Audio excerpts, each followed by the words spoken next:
bẹ́ẹ̀ ni mo sọ bẹ́ẹ̀ fún obìnrin mẹ́ta tó ń pèlè nìkan ní ẹni jáfin so akíkanjú obìnrin ọkùnrin náà ní ìyá àti aṣíwájú àwòràwọ̀ gbogbo fídíò mi tó bá ti ṣe alábàápàdé tí mi pe nọ́mbà àwọn onífẹ́ kàkàtì ló gbé 081520369 gbọ́ mi fídíò mi tó wá lọ mú tó ráàdì tó béèrè owó lọ́wọ́ rẹ lórí ọ̀rọ̀ Ògògó èmi kọ́ ni mo ní o ọ̀fẹ́ ni mo fẹ́ tọ́jú Ògògó àwọn àṣìta ni ó jọ́ òdì ó jà láyé ọmọ. Nollywood movie. Nollywood movie. Kí ló ń bá ń gbé? Ó yá lójú rẹ̀ nù. Kí ló ń bá ń gbé? Ṣébí lọ́jọ́ bá tilẹ̀ bàjẹ́ ní ṣí tàjẹ́ bá tilẹ̀ pẹ́ bẹ̀rẹ̀ ní ṣí. Àtúnṣe àjàjẹ́ àtẹ̀lẹ̀rẹ̀ táwọn mẹ́tẹ̀ẹ̀ta bá tilẹ̀ kún Olódùmarè ló máa ṣírù lẹ̀kùn bẹ́ẹ̀. Ẹgbẹ́ owó ẹgbẹ́ gbogbo ẹ máa gbogbo gbogbo èmi máa tọ́jú rẹ̀. Bẹ́ẹ̀ ni èmi mo sọ bẹ́ẹ̀ fún obìnrin mẹ́ta tó ń pèlè nìkan ní ẹni jáfin so akíkanjú obìnrin ọkùnrin náà ní ìyá àti aṣíwájú àwòràwọ̀ gbogbo fídíò mi tó bá ti ṣe alábàápàdé tí mi pe nọ́mbà àwọn onífẹ́ kàkàtì ló gbé 081520369 gbọ́ mi fídíò mi tó wá lọ mú tó ráàdì tó béèrè owó lọ́wọ́ rẹ lórí ọ̀rọ̀ Ògògó èmi kọ́ ni mo ní o ọ̀fẹ́ ni mo fẹ́ tọ́jú Ògògó àwọn àṣìta ni ó jọ́ òdì ó jà láyé ọmọ. Nollywood movie. Nollywood movie lélẹ́yìí cancer kọjá ẹgbẹ́ àtẹ̀gbà ayé àtẹ̀gbà ọ̀run ẹ jẹ́ ká gbọ́ nǹkan tẹ́lòmíì sọ mo ní so sí ọrí lọ́n kó sànù. yóò tí mo ṣe wípé ká máa fàdúrà ràn bàbá wa Ògògó lọ́wọ́ àwọn ẹbí wọn kọ̀ọ̀kan tó súnmọ́ wọn ti reach out sí mi torí wọ́n ní ó ṣe mí rí lọ́gá ìrírí mo dẹ̀ ti wá rí ọ̀pọ̀lọpọ̀ fídíò látọ̀dọ̀ pásítọ̀ àáfàá àtàwọn oníṣègùn ìbílẹ̀ páwọn ní rẹ́mẹ́dì ẹ̀ lọ́wọ́ ẹ má jẹ́ àtọ́ra wa kò sí oògùn kánsà tó bá ti wọ stage 4 káwọn èèyàn yé gbá àwọn èèyàn mọ́ kọ́ yé bá yé àwọn èèyàn jẹ́ kò sí oògùn ẹ̀ I said it and I said it clear ẹ má jẹ́ ká máa tọ́ra wa tó bá yìí wà ní stage 1.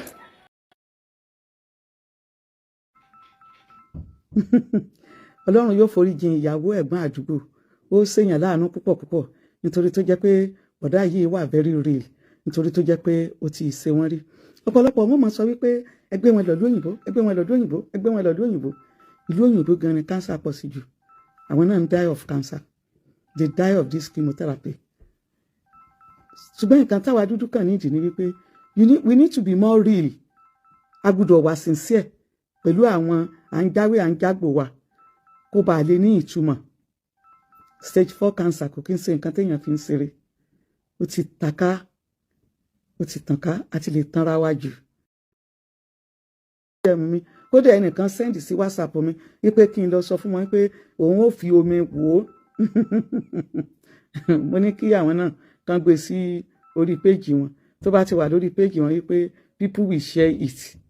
see the way we are deceiving each other. Kò sí ẹni tó mọ the actual cause of this cancer ṣùgbọ́n wọ́n ló wà hereditary and it's more of genetic téèyàn bá ní family ìyá bàbá tó ní so èèyàn ní 50% chance àti ní and it could be in any part of the body nítorí tó jẹ́ pé àwọn gene kọ̀ọ̀kan wà tó jẹ́ pé a lè pàṣẹ láti ọ̀dọ̀ parent sí ọmọ a tún máa sọ̀rọ̀ nípa rẹ̀ later ṣùgbọ́n mo ti sọ gbogbo ìgbà tí mo sọ̀rọ̀ nípa prostate cancer mo sọ causes of cancer primary causes of cancer mo sọ ní ìgbà yẹn ẹ̀rí cancer látún ti sọ di Nollywood lọ́dọ̀ tiwa níbí yìí àti oṣù àtàjẹ́ àtẹ̀mẹ́rẹ́ ìránṣẹ́ Olódùmarè ni wọn Ọlọ́run kó ṣàánú Ọlọ́run ọba tó wà lókè tí cancer fi ń múyàn tó fi ṣèyàn náà jẹnàjẹn bí ṣe ń ṣé òní yóò wá gbé bó ni wọ́n ń pè ó dá Ọlọ́run yóò síjú àánú rẹ̀ wò wá torí tí eré bá bẹ́dùn lẹ̀ yóò dọ̀lẹ́ ni o